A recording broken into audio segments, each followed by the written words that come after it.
नमस्कार दोस्तों, कैसे हो आप सभी। उम्मीद करती हूँ कि आप सभी ठीक होंगे। आइए आज की कहानी शुरू करते हैं। एक शहर में सुनील नाम का एक इंसान रहता था।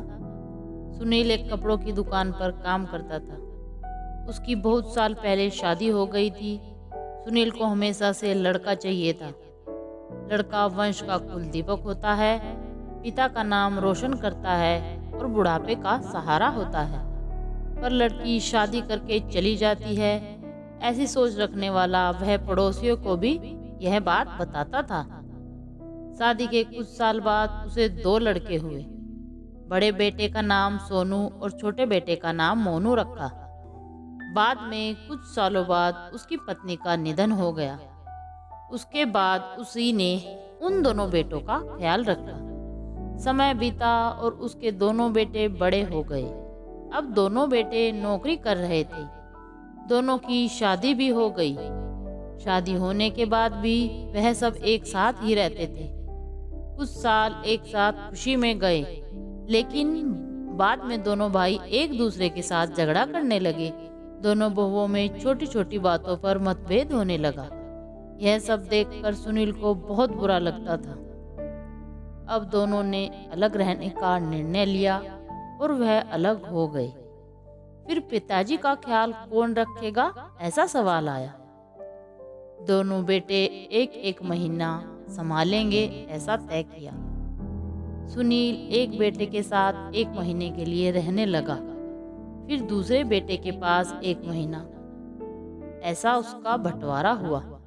पर जैसे जैसे वक्त बीतता गया, वैसे वैसे बहुओं और बेटों में सुनील को लेकर झगड़ा होने लगा। दोनों बेटों के घर में झगड़े का कारण सुनील रहने लगा। यह बात सुनील को अच्छे से समझ में आ गई थी। अब सुनील को पुरानी यादें याद आने लगी थी। उसने जिंदगी में कितनी बड़ी गलती की थी, यह उसे अब समझ में आ रही थी। पर अब इसका क्या फायदा।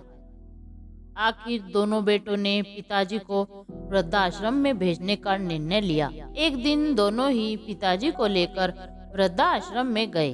वहां जाने पर सभी औपचारिकता पूरी करके पिताजी को मिलकर वह दोनों अपने अपने घर वापस चले गए। बेटों के घर जाने के बाद सुनील बहुत रोने लगा। उसके बाद वृद्धाश्रम के कई लोगों ने उसे समझाया, पर वह बहुत दुखी हो गया था। सुनील को वृद्धाश्रम में आकर 8-10 दिन हो गए थे। वह किसी से भी बातचीत नहीं करता था और एक पेड़ के नीचे बैठकर विचार में मग्न रहता था। वहां के लोग उसे पूछते थे और उसने किसी को भी कुछ नहीं बताया। कुछ दिनों में वह एक व्यक्ति से थोड़ा बहुत बोलने लगा। बाद में दोनों की अच्छी दोस्ती हो गई। एक दिन वह दोनों बैठे थे, तब वह व्यक्ति सुनील को अपनी कहानी बताने लगा। वह बोला कि मुझे एक ही बेटा है। वह मेरे साथ छोटी छोटी बातों पर झगड़ा करता था। इस बात से मैं ऊब गया था। उस वजह से मैंने वृद्धाश्रम में रहने का निर्णय लिया। मुझे कभी कभी लगता था कि मुझे बेटे के साथ एक बेटी भी होती तो कितना अच्छा होता।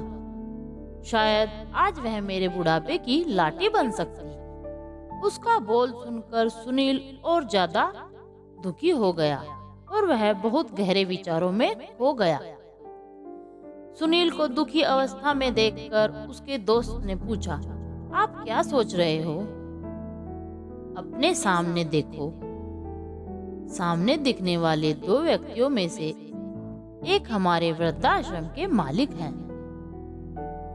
उनका नाम गोपी सेठ और दूसरी उनकी बेटी है। उनका नाम आराध्य है। वृद्धाश्रम का सारा काम उनकी बेटी संभालती है। गोपी सेठ को मात्र एक बेटी है। बेटी माँ और पिताजी से बहुत प्यार करती है। उतना ही प्यार वह वृद्धाश्रम के हर एक व्यक्ति से करती है।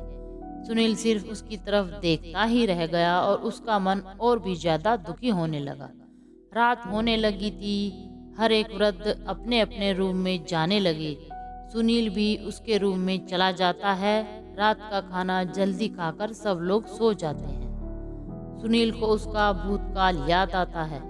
सुनील की शादी होने के बाद उसे पहले बेटी हुई थी। उस वक्त उसे बहुत गुस्सा आया था। पत्नी के मना करने के बाद भी गुस्से में उसने बेटी को उठाया और दूर जाकर उसे नदी किनारे छोड़ आया। पर अब पश्चाताप करने के सिवाय रास्ता भी नहीं था। सुनील को रात भर नींद नहीं आई। दूसरे दिन वृद्धाश्रम में एक छोटा सा प्रोग्राम था। हर एक जन जल्दी उठता है और अपने अपने काम में लग जाता है। दोपहर को सब लोग हॉल में एकत्रित हुए। गोपी सेठ और आराध्या भी आए। प्रोग्राम चालू था तब गोपी सेठ का ध्यान 2-3 बार सुनील की तरफ गया। सुनील उनको बहुत उदास बैठा हुआ दिखा। उनको लगता है कि शायद उसकी तबीयत अच्छी नहीं होगी। प्रोग्राम खत्म होने के बाद वह सुनील से बात करने के लिए उनके पास जाते हैं। वह सुनील को दुखी होने का कारण पूछते हैं। तभी सुनील बहुत रोने लगता है और थोड़ी देर बाद वह अपनी पूरी कहानी उनको बताता है कि मुझे भी पहले बेटी हुई थी, पर मुझे बेटी नहीं चाहिए थी, इसलिए मैं उसे गुस्से में आकर नदी किनारे छोड़ आया। आज जब मैंने आपको आपकी बेटी के साथ देखा तो तभी मुझे समझ आया कि बेटी कितना प्यार करती है। मेरी बेटी भी मेरे साथ होती तो मुझे यहाँ वृद्धाश्रम में रहना नहीं पड़ता। मेरे दोनों बेटों ने मुझे दुख के सिवा कुछ भी नहीं दिया।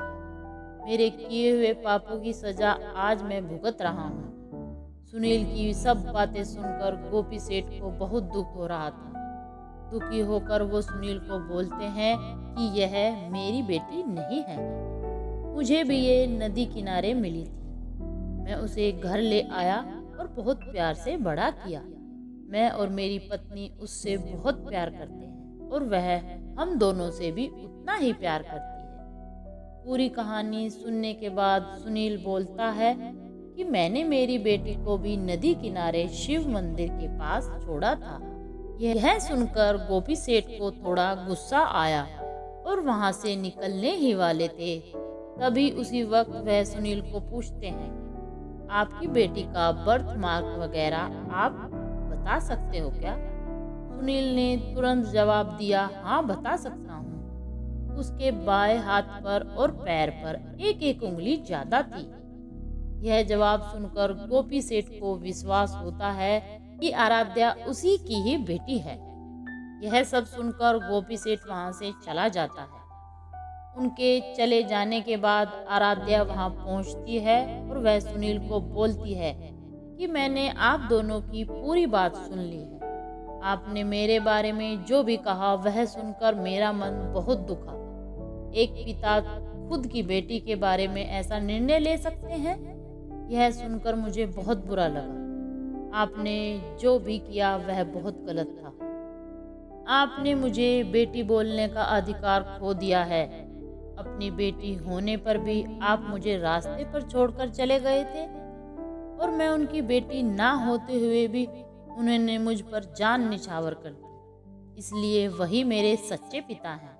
आप इस वृद्धाश्रम में रह सकते हैं, पर आज आपने मेरे पिता के सामने जो बोला है वह फिर कभी भी उनसे मत बोलिएगा, क्योंकि आज तक मैंने उनको इतना दुखी कभी नहीं देखा।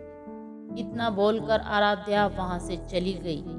सुनील सिर्फ आंखों में आंसू लाकर उसकी तरफ देखता रह गया और अपने नसीब को दोष देता रहा। दूसरे दिन सुबह किसी को भी ना बताते हुए सुनील वृद्धाश्रम छोड़कर कहीं दूर चला गया। तो दोस्तों, कैसी लगी आपको हमारी आज की कहानी?